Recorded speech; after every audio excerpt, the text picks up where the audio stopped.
Ok, perfecto.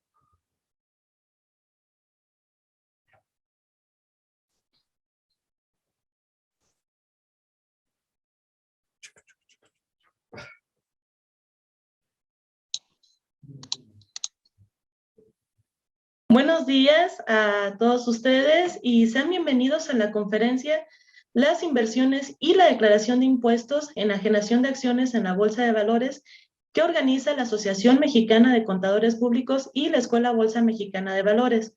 Mi nombre es Ana Jiménez y el día de hoy tengo el gusto de moderar este evento. Antes de comenzar con la charla de hoy, los invitamos a hacer sus preguntas y comentarios en los chats para que nuestro invitado pueda dar respuesta y, por supuesto, no olviden suscribirse al canal y seguirnos en redes. En este webinar nos acompaña el maestro Gerardo Aparicio, quien es director de Cultura Financiera del Grupo Bolsa Mexicana de Valores. Maestro Gerardo, ¿nos puede regalar unas palabras, por favor? Muchas gracias, Ana. Muy buenos días a todos. Qué gusto el que estemos aquí reunidos. Y obviamente platicarles un poco de dónde se deriva esta conferencia. Bueno, pues sin duda el tema es muy contextual y obviamente tenemos a un experto en el tema. Muchas gracias, Luis. Y en un momento nos irá pues hilando, ¿no? Toda esta cantidad de ideas muy importantes en estos tiempos actuales.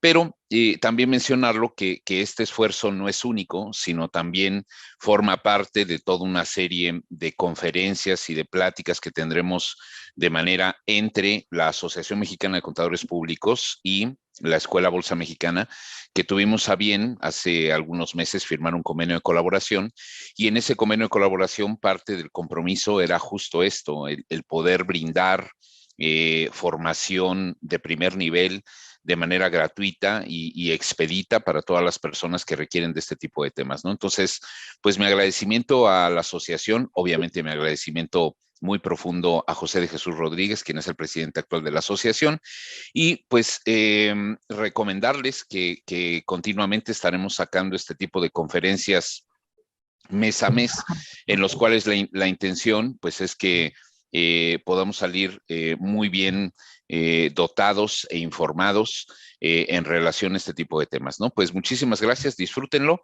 y te agradezco mucho, Ana. Muchísimas gracias, Gerardo, por las palabras. Y bueno, también está con nosotros el contador público certificado, Jesús Rodríguez, quien es presidente de la Asociación Mexicana de Contadores Públicos. Contador, si nos pudiera regalar unas palabras, por favor.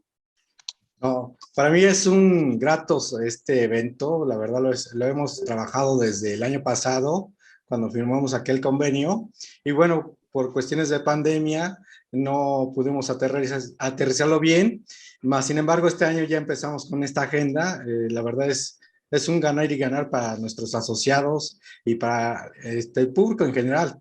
Y qué mejor que un gran experto, un expresidente que inaugurando este gran evento, porque para nosotros es el inicio de un proyecto y Luis Guillermo Delgado pues es una de nuestros ponentes más destacados y bueno, pues enhorabuena y mucho éxito para ambas instituciones. Gracias.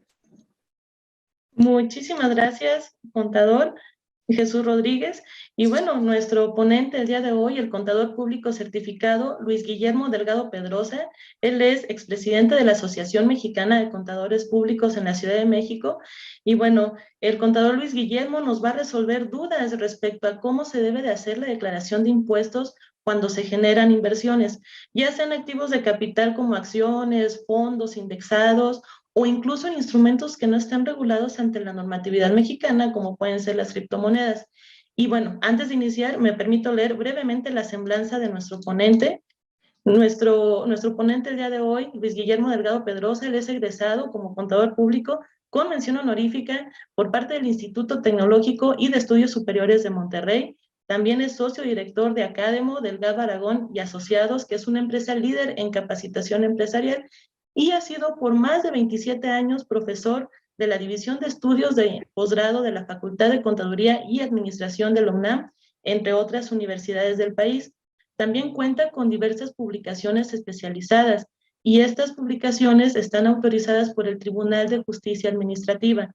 También ha sido coordinador y conductor en programas de televisión y radio como Fiscal.com y Consultorio Fiscal. Es miembro, por supuesto, de la Asociación Mexicana de Contadores Públicos, Fue presidente del Consejo y ha presidido distintas comisiones de honor y justicia. Y pues, ¿qué más les puedo decir? Tenemos un experto en temas fiscales y pues, contador Luis Guillermo, nuevamente bienvenido. Gracias por acompañarnos. Tiene usted la palabra. Bien, pues es un gusto. Antes que nada agradecer a nuestra querida asociación, al señor presidente. Jesús, muchas gracias por tu invitación a la Escuela de la Bolsa. Pues agradecidos que se interesen y nos vean como una opción para su capacitación, y por supuesto a todas las personas que están conectadas. Vamos a iniciar con un tema que es muy técnico, pero igualmente es un tema chiquito, es un solo artículo de la ley. Iniciamos, si es posible, con el material para compartirles. Obviamente tenemos el tema de cuál es el impuesto sobre la renta en la enajenación de acciones a través de bolsa de valores. Mucho ojo, no dice a través de la bolsa mexicana de valores, es a través de cualquier sistema reconocido como tal, de acuerdo a nuestras normas, ubicado en cualquier lugar del mundo. Bien, creo que eso contesta como 8 preguntas de las que me hicieron llegar. ¿Qué impuesto pagamos cuando vendemos acciones a través de la bolsa? Pues tenemos que pagar, si vemos la siguiente, gracias, el impuesto sobre la renta. El impuesto sobre la renta es la principal fuente de recursos por impuesto de la Federación.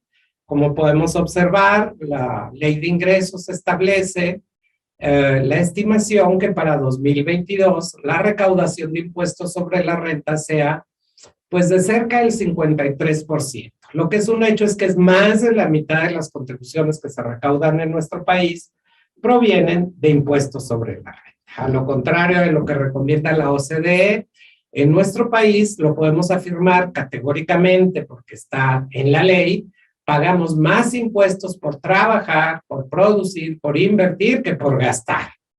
Esto siempre ha sido igual, no es una cuestión, digamos, de esta administración, si bien esperábamos un cambio. Bien, ubicamos en la ley del impuesto sobre la renta, la tercera, por favor, dentro de las disposiciones generales, en el artículo 90, ¿sí? 2 láminas más adelante, si son tan amables, ¿sí? Donde se define quién es sujeto, objeto, base, tasa o tarifa, ¿sí? Tenemos la lámina 3, si son tan amables, la anterior. Bueno, parece que en cabina andan en otro asunto, ¿sí? La lámina anterior, si eres tan amable. La lámina anterior, si eres tan amable. No sé cuántas veces hay que decirlo. La lámina anterior, si eres tan amable. Bien, están obligados al pago del impuesto sobre la renta las personas, la anterior, ¿sí? Esa, no le muevas.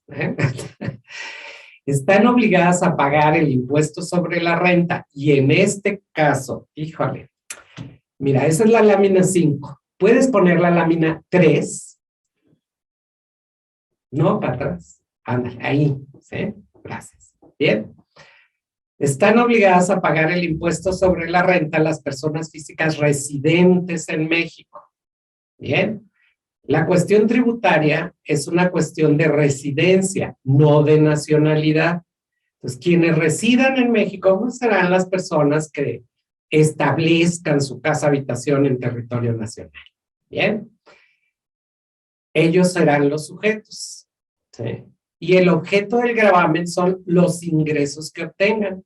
Los ingresos pueden ser percibidos en efectivo, en bienes, devengado, cuando la ley lo señale, en crédito, ¿sí? En servicio en los casos que señale esta ley, o de cualquier otro tipo. Bien, entonces los mexicanos, no, los residentes en México estamos obligados a pagar impuestos sobre la renta por los ingresos que obtengamos, independientemente de la fuente o la ubicación. Si yo vendo acciones a través de una bolsa, de una empresa en Hong Kong o en Suiza o en la bolsa de Nueva York, pues igual tengo que pagar impuesto en México. Si en esos países me retienen algún impuesto sobre la renta o me obligan a declararlo, pues la ley contempla el mecanismo para que yo pueda acreditar ese impuesto pagado en el extranjero topado al que hubiese causado por esta acumulación aplicando las leyes mexicanas. Bien, también están obligados a pagar el impuesto sobre la renta las personas físicas residentes en el extranjero que realicen actividades empresariales o presten servicios personales independientes en el país a través de un establecimiento permanente, por los ingresos que se le atribuyan a este ingreso. La diferencia entre los residentes en México y los residentes en el extranjero es que los extranjeros solo pagan impuesto en México por los ingresos que obtengan del país. Vamos a ver la siguiente. Bien. Nos ubicamos en el capítulo 4. Recuerden que la ley del impuesto sobre la renta es una ley de títulos y capítulos. El título 4 es de las personas físicas, en cuyo capítulo 4 tenemos toda la definición de los ingresos por enajenación de bienes en lo general. Este capítulo tiene dos secciones. La sección primera, digamos que es el régimen general. Si yo vendo acciones que no sean a través de la bolsa, si yo vendo, no sé, un coche, un piano de cola, unas oficinas, un inmueble, pues me debo de ubicar en la sección 1. Pero si vendo acciones a través de bolsa de valores, me ubicaré en el artículo 129, que es la sección 2 del capítulo 2. Bien. Se establece un tributo en este capítulo para causar un impuesto sobre la renta definitivo. Esto significa que estos ingresos no se llevan a la acumulación del resto de los ingresos para aplicar una tarifa anual, sino que directamente vamos a pagar el 10% de ISR como pago definitivo por las ganancias derivadas de la enajenación de acciones. Bueno, algunas de las preguntas que nos hicieron favor de mandar es cómo se presenta esta declaración. Para tranquilidad de todos los contadores, esta es la más fácil de todas las declaraciones, definitivamente. Porque nosotros lo que vamos a hacer es recibir una constancia de nuestro broker donde nos diga qué ganancias o qué pérdidas tuvimos en el año. Neteamos ese asunto y lo ponemos en nuestra declaración. ¿Pero en cuál declaración? Bueno, pues abrimos la página del SAT, obviamente. Hay varios caminos, podemos ahí cachar el banner, van saliendo, va cambiando en un carrusel. Cuando salga declaración anual de personas físicas, esto será hasta el mes de abril. Normalmente en marzo todavía estamos con las anuales de personas morales. Bien. Y toda vez que la miscelánea especifica que las declaraciones de personas físicas que se presenten antes de abril se consideran presentadas en abril, pues ni los sistemas de presentación ni los contribuyentes están acostumbrados a presentarlas antes. Luego entonces, a partir del 1 de abril, digamos, vamos a abrir la página del SAT, cachamos ahí los banners, declaración anual, o si nos agarra la inquietud, nos podemos ir a servicios, presentar declaraciones, declaración anual, y entramos directamente a DIP. Bien, esto pues se hace con el RFC del contribuyente y su contraseña, ¿sí? Situación por la cual pues estamos hablando de que los contribuyentes deben de estar inscritos, ¿sí? Si yo estoy inscrito por cualquier otra circunstancia como sueldos, intereses, dividendos, arrendamientos, actividades empresariales, etcétera, no tengo que hacer un aumento de obligaciones para declarar y pagar el impuesto correspondiente a mi ganancia en venta de acciones. Bien, directamente en la página del SAT, cuando se abre la declaración, nos vamos a perfil del contribuyente. Es ahí donde vamos a poner palomita en lo que queramos declarar o estemos obligados a declarar. Si lo único que vamos a declarar es enajenación de acciones, ganancia por enajenación de acciones a través de la bolsa, pues marcamos ese recuadrito. Si adicionalmente vamos a declarar sueldos, intereses u otros ingresos, pues marcaremos los que nos correspondan. Algo muy importante, la declaración por ganancia en venta de acciones a través de la bolsa es una declaración independiente al resto de los ingresos. Sin embargo, por una cuestión práctica, en el formato, pues hay que hacer este camino y abrir esta declaración. Bien. Esa es la forma en que vamos a declarar. Solo nos pide ahí un par de datos, la ganancia neta, ¿no? Y el impuesto a pagar en su caso. Nos genera una línea de captura, bajamos nuestro acuse de recibo, pagamos en la fecha límite que se nos marque, que seguramente será el día último, ¿no? Ya saben, el Día del Niño festejamos pagando impuestos, ¿sí? Y eso es todo. Es muy sencillo, ¿sí? Sí tenemos un intermediario financiero a través del cual enajenamos nuestras acciones. Bueno, pues la ley define esta obligación para quienes enajenan acciones emitidas por sociedades mexicanas o de títulos que representen exclusivamente dichas acciones, cuando su enajenación se realice a través de la bolsa de valores concesionadas o mercados derivados reconocidos en los términos de la ley del mercado de valores de acciones, emitidas por sociedades extranjeras, cotizadas en bolsas de valores o mercados derivados. No dice Bolsa Mexicana de Valores, no dice mercados derivados reconocidos en México, puede ser cualquier ubicación en el mundo. Vamos a ver la siguiente. Ahondamos un poco para establecer que este mismo artículo 129, en su fracción segunda, marca la obligación de pagar cuando se obtenga ganancia en la enajenación de títulos que representen índices accionarios enajenados en la bolsa de valores o mercados derivados, a que se refiere la fracción anterior. Igualmente, la enajenación de acciones emitidas por sociedades mexicanas, ¿sí?, o de títulos que representen exclusivamente dichas acciones, siempre que la enajenación de las acciones o títulos citados se realice en bolsa de valores o mercados derivados ubicados en mercados reconocidos. ¿A qué se refiere nuestro código? ¿Sí?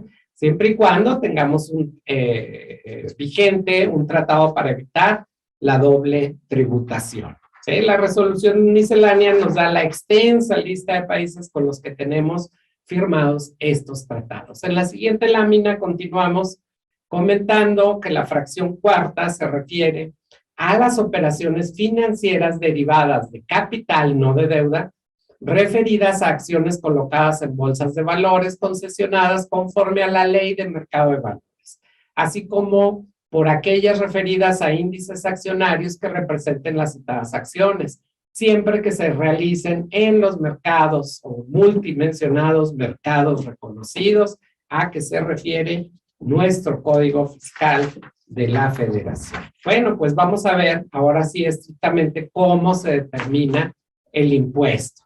Primero empezamos con la determinación de la ganancia. Es muy importante enfatizar que estos cálculos no los tiene que hacer el contribuyente si está invirtiendo a través de brokers o directamente en los mercados reconocidos mexicanos, ¿sí? Si vamos a declarar unas ganancias por venta de acciones en bolsas extranjeras, bueno, pues entonces sí vamos a necesitar hacer estos cálculos para poder, pero todo en base a los estados de cuenta, o sea, tampoco es nada complicado. Bien, tenemos que hacer la sumatoria del neteo, ¿sí?, de las ganancias o pérdidas de cada emisor, de cada intermediario. Una persona física puede tener invertida acciones en distintos emisores, en distintos intermediarios, pues si no los vende, no tiene ningún resultado que computar. Eso es algo importante, porque luego pensamos que por tener acciones ya tenemos que pagar impuesto, y no, para nada. Esto es hasta que se enajenan las acciones, en caso de que esta enajenación reporte alguna ganancia, ¿sí? Entonces, tenemos estados de cuenta, constancias de nuestros intermediarios donde dicen cuál fue nuestra ganancia neta, nuestra pérdida neta. esto de cada emisor por cada intermediario. Vemos las siguientes, son tan amables. ¿Sí? Bien. Para determinar esta ganancia por cada emisor, esta ganancia o esta pérdida, según sea el caso, al precio de venta neto que se determina restándole al precio de venta las comisiones que se paguen por la venta de las acciones. Eso es lo, digamos, lo que va a obtener el enajenante a través de la bolsa. Neto de las comisiones que tuviera que pagar. ¿Sí? Se le va a restar el costo promedio de adquisición de las acciones, ¿sí? Que no tiene nada que ver con el costo promedio de adquisición que se determina mediante el monto ajustado de las acciones en enajenaciones privadas, que esto es pues, bastante muchísimo más complicado, ¿bien? Entonces, esto es muy sencillo, digamos, es lo que pagó el accionista al adquirir sus acciones, y también va a poder deducir, porque son conceptos que se restan, las comisiones que haya pagado cuando adquirió las acciones. Pero bueno, tanto la compra de las acciones como las comisiones que pagó cuando compró las acciones, pues vienen de tiempos atrás. Entonces no podemos restar peras a manzanas. Esto es, no podemos restarle pesos de hace mucho tiempo a los pesos actuales, a los pesos de cuando se vende. Por lo tanto, este concepto que se resta debe de actualizarse. Ahorita vemos cómo. Bien, así llegamos a la ganancia si el precio de venta neto es mayor que las deducciones autorizadas, digamos que el costo promedio de adquisición más las comisiones pagadas, obtenemos una ganancia. Si por el contrario estamos vendiendo por debajo del precio de venta neto o ya neto de las comisiones pagadas, no nos resulta una ganancia, pues tenemos una pérdida en venta. Siguiente, por favor. Bien. Se imprimió medio acostadas. Bien. El costo promedio se va a actualizar desde la fecha de adquisición hasta el mes inmediato anterior a la fecha en que se efectúe la venta de acciones en las bolsas de valores o mercados reconocidos. Si yo compré mis acciones en abril del 2008 y las vendo hoy, pues tengo que actualizar al mes inmediato anterior. Estamos en marzo, actualizaría a febrero. Por lo tanto, INPC de febrero del 2022 entre el citado índice que corresponda a la fecha en que se hizo la adquisición. La determinación de los factores de actualización reza la técnica, que es el INPC del mes más reciente entre el INPC del mes más antiguo. Si les da menos de uno es que lo hicieron al revés. Bien. Los intermediarios financieros tienen la obligación de hacer todos estos cálculos para que el contribuyente ya pueda declarar el resultado neto entre ganancias y pérdidas. De ahí que los intermediarios financieros deberán calcular la ganancia y entregar la información por cada contrato, la información pormenorizada. O sea, pudo haber estado vendiendo en distintas capas durante el año, ¿no? En caso de pérdida, les van a entregar una constancia, ¿sí? Si el contrato termina antes del ejercicio, se entrega la información del periodo de vigencia en el ejercicio. Si yo cancelo, digo ya voy a vender todo, bla, bla, bla, entonces pues me dan mi constancia a la fecha en que dejo de tener, todavía en la anterior, a la fecha en que debo de tener, la anterior todavía, a la fecha en que sigo vigente con mi contrato. Si lo que hago es traspasar de un broker a otro, el broker que abandono o que me deja, también puede ser, ¿no? Le enviará al nuevo broker todo el resumen de mis operaciones para que al final del ejercicio él me pueda emitir la constancia de todo el periodo. Vamos a ver la siguiente. Bien. Los intermediarios del mercado de valores que realicen el traspaso, que es lo que comentábamos, de la cuenta de un contribuyente, deben entregar al intermediario del mercado de valores receptor, pues toda la información del costo promedio de las acciones o de los títulos adquiridos por el contribuyente, actualizado a la fecha en que se realice dicho traspaso. Entonces ahí vamos a partir como de un borrón y cuenta nueva. En lo sucesivo, ¿sí?, se considerará como fecha de adquisición la fecha en que se hizo el traspaso. Y como valor de adquisición, el valor actualizado que se determine en el traspaso.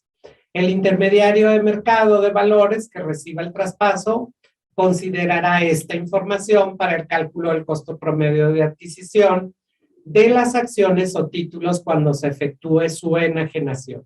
Si el intermediario es extranjero, el contribuyente, ¿sí?, directamente el inversionista, deberá determinar la ganancia, pero considerando la información que tienen los estados de cuenta. ¿Qué información? Pues el costo comprobado de adquisición, la fecha, las comisiones que pagó por adquirir, y por otro lado, el precio de venta, las comisiones que pagó por comprar antes de ello, ¿sí? Luego, el precio de venta, ya me hice bolas, ¿verdad? Es el precio de venta y las comisiones que paga por vender contra el precio de compra y las comisiones que pagó por comprar.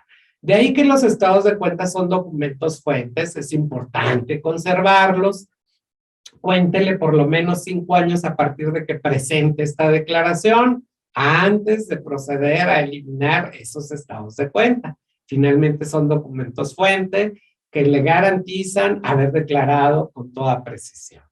Siguiente lámina, y estamos por terminar la exposición, para dar lugar a todos los comentarios y a todas las dudas que ustedes tengan. Bien. En caso de que exista pérdida, la pérdida se vuelve cedular.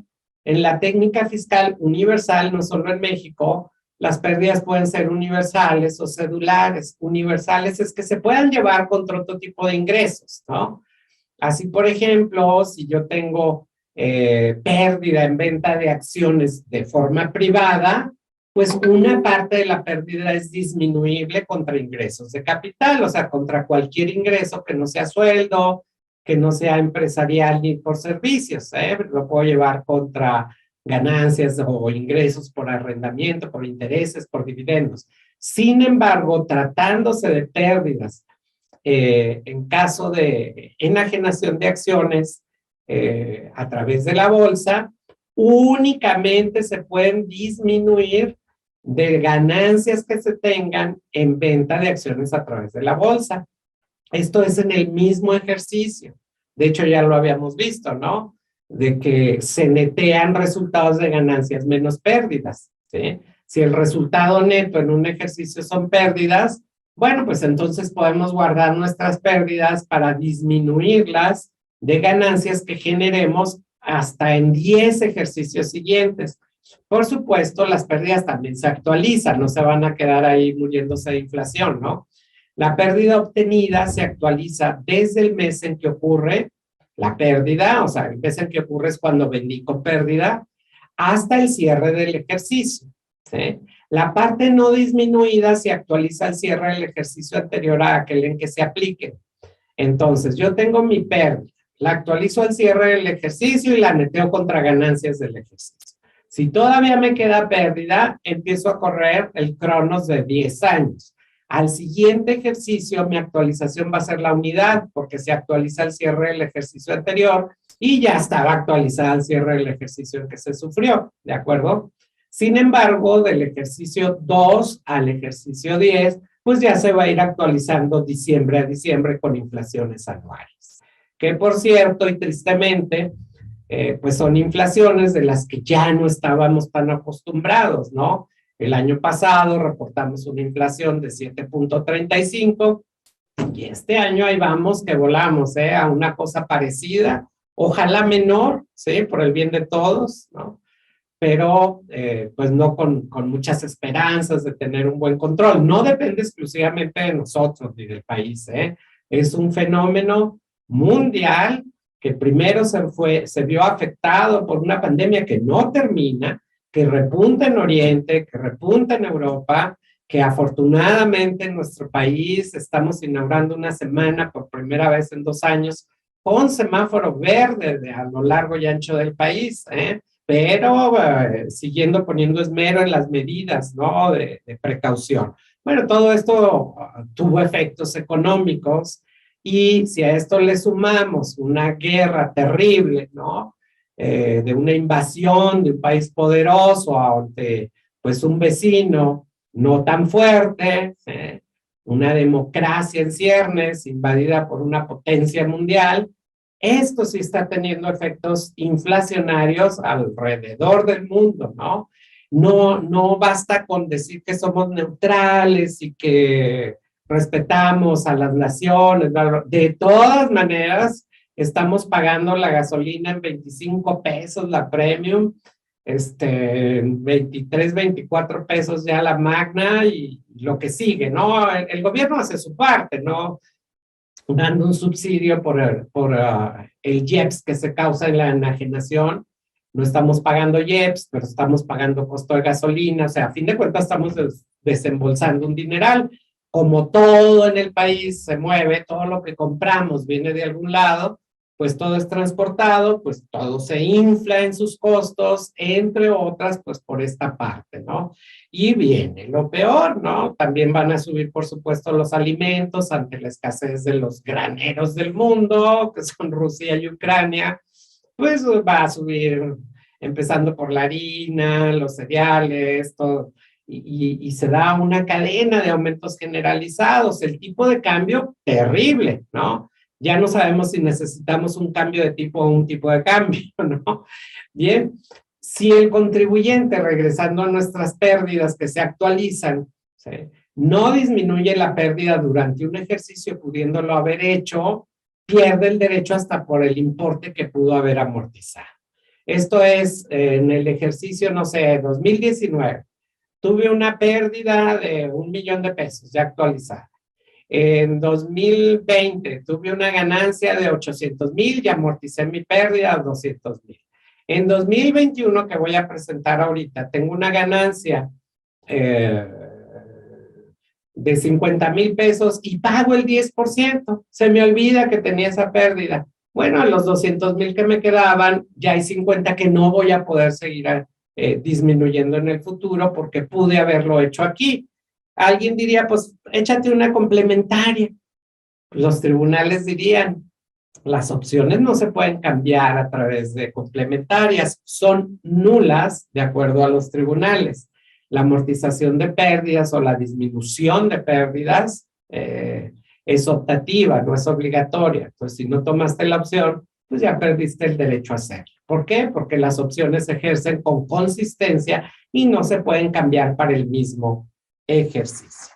Vemos la siguiente y llegamos ya a cómo determinar el impuesto. ¿Sí? Se causa un impuesto definitivo. Esto es bien importante, ¿sí? Porque quienes estamos acostumbrados a presentar declaraciones, sabemos que entre más ingresos acumulables tengamos, pues más tazota nos tocan para todos los ingresos. Que si le sumamos algo a declarar, pues pagamos más impuesto de todo, no solo de lo que le vamos a sumar. Sin embargo, no es el caso en la ganancia por enajenación de acciones, ya que esta causa un impuesto definitivo, ¿sí?, que no se acumula con el resto de los ingresos.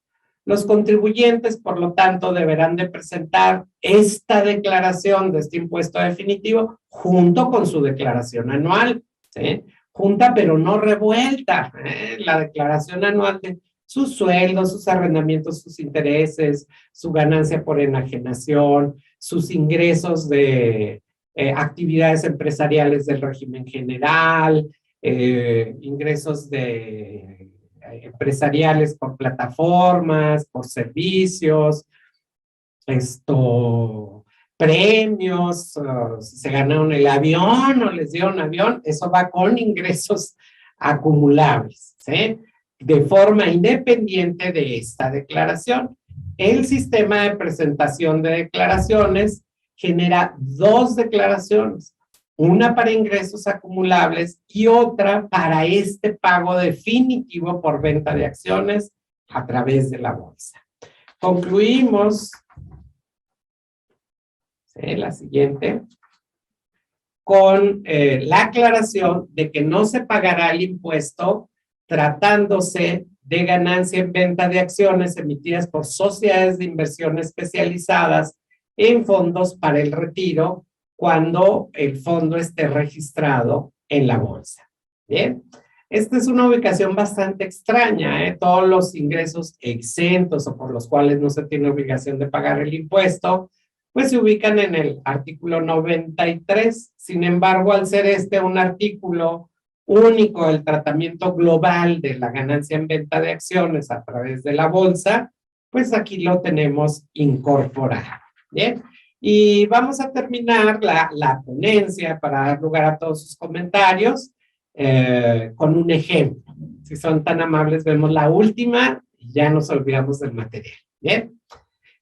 Nomás lo ven ustedes porque a mí me tapa todo ahí la imagen, pero lo tengo. Bien. Tenemos ganancia por enajenación de acciones, ¿sí? En la bolsa. Esos 721,600 pueden venir en una constancia si solo tuve operaciones a través de un intermediario. Pero si tuve inversiones en varias bolsas, con varios intermediarios, pues entonces esos 721,600 es la suma de todos, ¿sí? Menos las pérdidas que reporten también las constancias que me dan mis intermediarios financieros, llego a una ganancia neta. Una vez que abro en el perfil del contribuyente que presenta su declaración, ganancia por enajenación de acciones, lo que voy a declarar son 410,000 pesos. Y automáticamente se me genera un importe a pagar de 41,000 pesos, con su respectiva línea de captura. Si en la declaración además voy a presentar otros ingresos acumulables, por los cuales tenga cantidad a pagar, pues se me generará una línea de captura, digamos, adicionada, ¿sí? De esta forma, podemos concluir que esta es la declaración más sencilla a presentar, solo es un dato, ¿no? El resultado neto de las operaciones, lo que vamos a declarar. Bueno, concluimos con el material. De la lectura de sus preguntas veo que hay cierta confusión, ¿sí?, entre lo que son ingresos por enajenación de acciones y lo que es los ingresos obtenidos por los rendimientos que estas acciones me generan, que son los dividendos. Los dividendos es un tema completamente independiente a la venta de las acciones. Si yo poseo acciones, puedo o no obtener dividendos. Y bueno, la asamblea los decreta y se aprueba un reparto de dividendos, el contribuyente está obligado a declararlos de forma acumulada, es decir, con el resto de sus ingresos. Los dividendos que se obtienen, pues se tienen que acumular en base a las constancias que nos proporcione quien reparte el dividendo.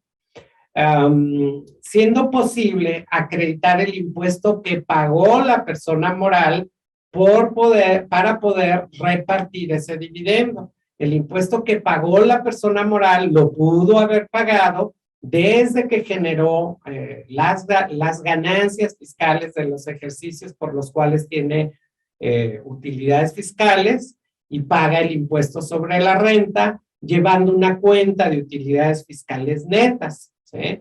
Si la sociedad saca esos dividendos de estas cuentas fiscales, de utilidades fiscales, pues simplemente disminuye el saldo de esas cuentas y la sociedad emisora no tiene que pagar impuesto por repartir esas utilidades.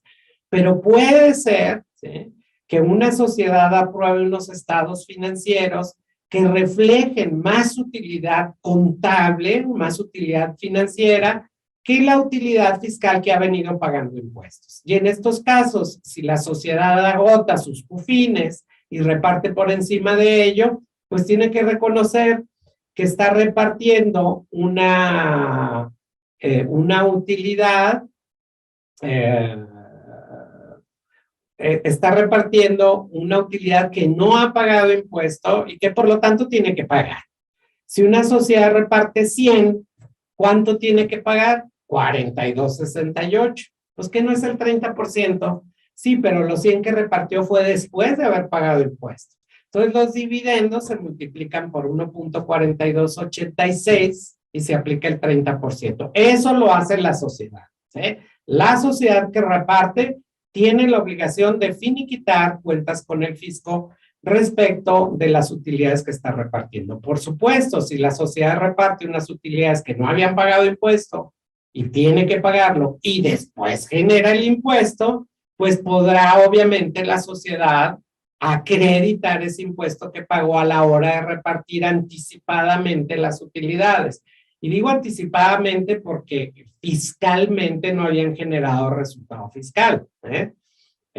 Financieramente no puede repartir si no han concluido los ejercicios, si no se han aprobado los estados financieros, si la asamblea o sus reglas estatutarias no marcan el reparto de estas utilidades. Bien, entonces los accionistas que reciben un dividendo pueden ser sujetos a una retención.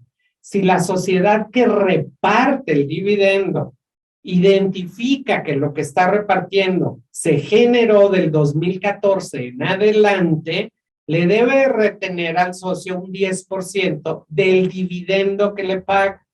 En determinado momento una sociedad puede decir, ay, bueno, ahora voy a repartir todas las utilidades acumuladas desde el 2010 hasta el 2015. O sea, sí, pues ¿qué porcentajes son generadas antes del 2014? Esas no llevan retención del 10%.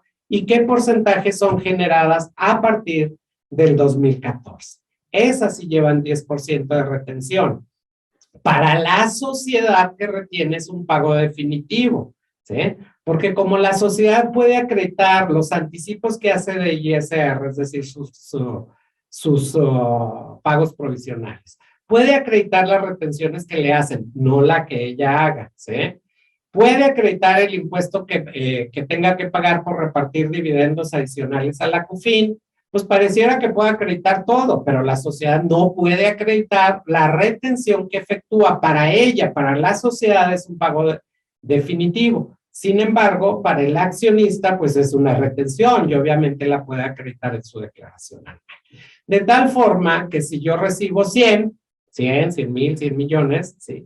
Acumulo 142.680 y acredito 428.600. ¿Sí? Generalmente, salvo que sean muchos millones, generalmente voy a obtener o tengo posibilidad de obtener un saldo a favor en declaración anual cuando declaro dividendos. ¿Bien? ¿Por qué? Pues porque las personas físicas tenemos una tarifa que va desde tasas muy bajitas hasta el megatazón sobre ingresos excedente a varios millones de 35%.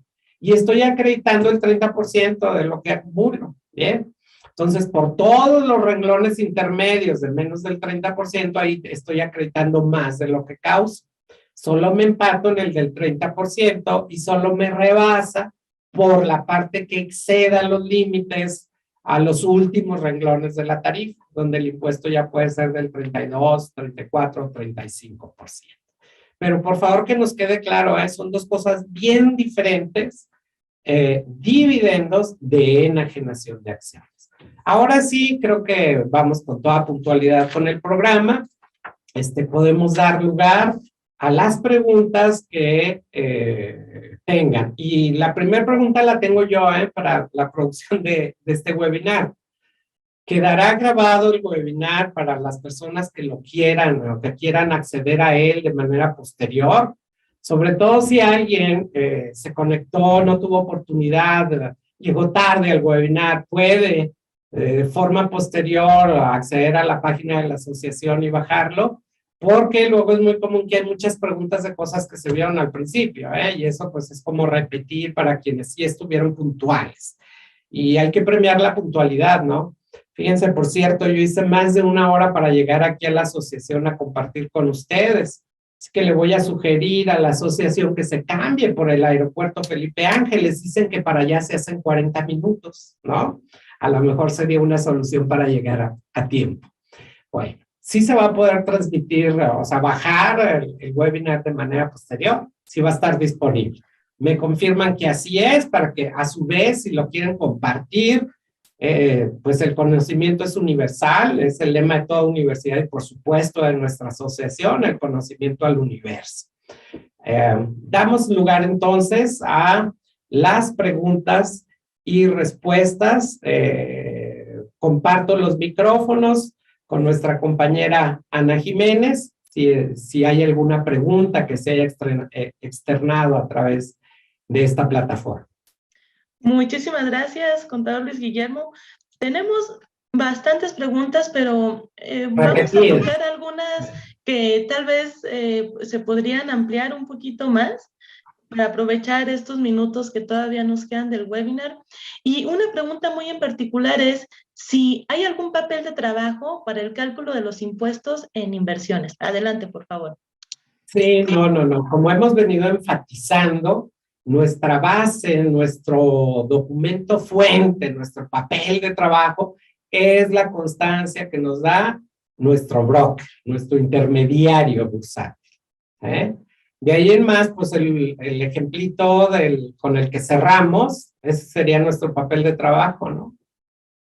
Muy bien, perfecto, muchas gracias. Tenemos también preguntas respecto al régimen fiscal. Por ejemplo, una de las personas nos pregunta si está tributando en el régimen de reciclo, ¿tiene implicaciones para hacer inversiones? Sí, claro. El régimen de reciclo es un régimen celoso, ¿sí? Es un régimen diseñado bajo un esquema de no acumulación, ¿sí? Entonces, como no lleva acumulación a otros ingresos, solo permite obtener sueldos e intereses.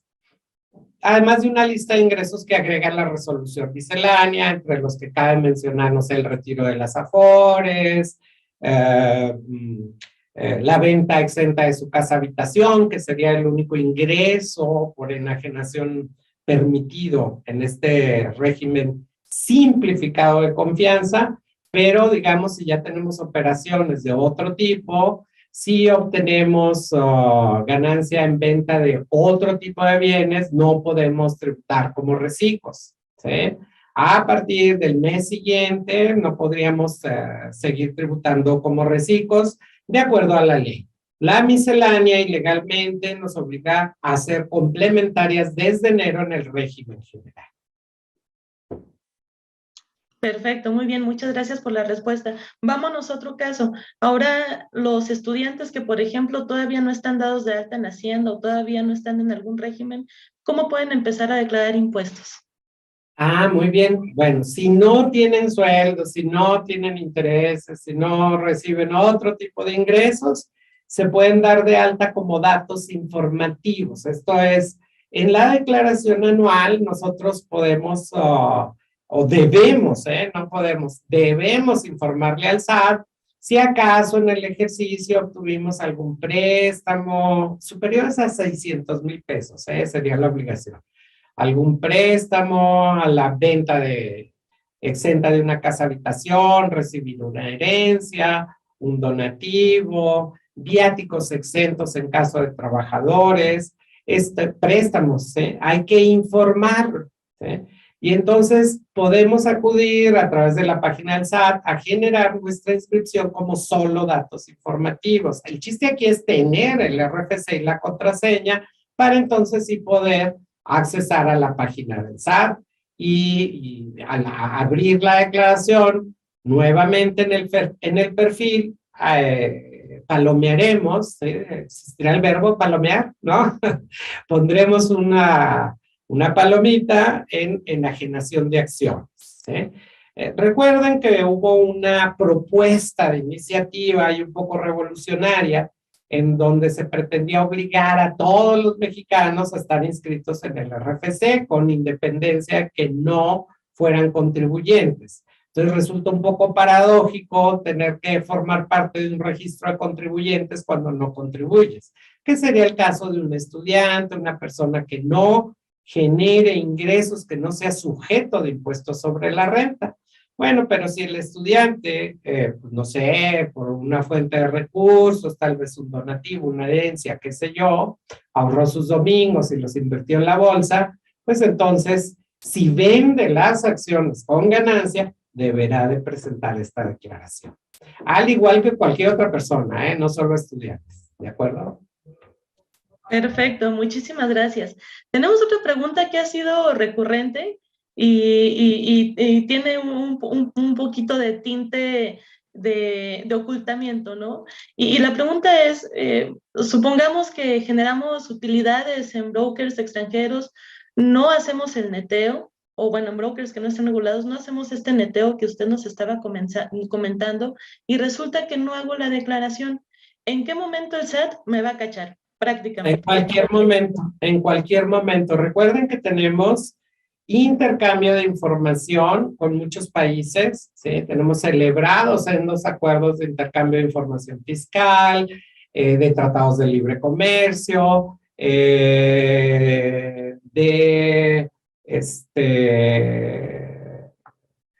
intercambio también fiscal en materia de acreditamiento de impuestos pagados en el extranjero. Son 3 tipos de acuerdos internacionales que podemos tener. Con independencia de todo ello, pues ese dinero, si no lo tenemos en el colchón o escondido, pues va a saltar a la vista. Miren, hay 2 cosas que no se pueden ocultar, ¿eh?